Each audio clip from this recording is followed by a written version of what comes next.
Voilà le symbole des difficultés actuelles de l'attaque olympienne. Il reste 5 minutes de jeu. Mohamed Sella, déjà averti et plusieurs fois, sermonné tacle par derrière un joueur douaisien. Un geste de dépit que monsieur l'arbitre va immédiatement transformer en deuxième carton jaune, renvoyant le jeune Saintois prématurément au vestiaire. Et Soso blessé, Champlain parti. Voilà donc l'attaque maritime privée d'un nouvel élément pour le prochain rendez-vous. On appelle ça du gâchis. Ouais, je pense que Mohamed, ça va nous faire, sa suspension va nous faire mal, mais bon, je compte sur le coach pour nous remédier à un schéma tactique pour le week-end prochain, pour qu'on marque enfin ce deuxième but maintenant.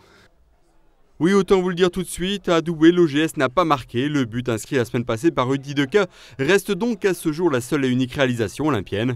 Mais à l'inverse, la défense maritime a fait bonne garde et les Saintois sont repartis avec en poche les 2 points du match nul.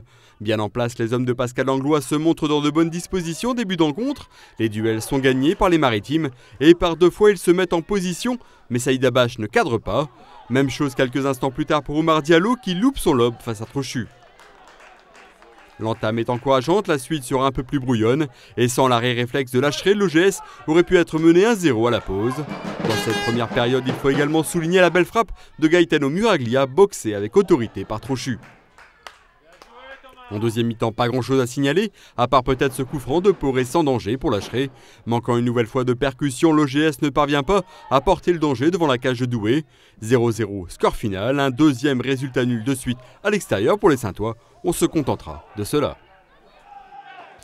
Moi, je pense que c'est un bon résultat, malgré En première mi-temps, on a eu quelques occasions qu'on aurait pu conclure. Bon, on n'a pas réussi. Pour la deuxième mi-temps, c'était pas un gros match, mais on a su tenir. Et je pense que défensivement, on a prouvé qu'on était capable de faire un match solide. Faudra retenir la première mi-temps, vous avez gagné les duels? Ouais, je pense que c'est cette première mi-temps où on est resté sur du même rythme que la deuxième mi-temps de Gravelines. On est toujours resté solide derrière, présent dans les duels. Et après, je pense que quand on arrivera à la mettre au fond dans le rectangle d'en face, je pense que ça ira beaucoup mieux.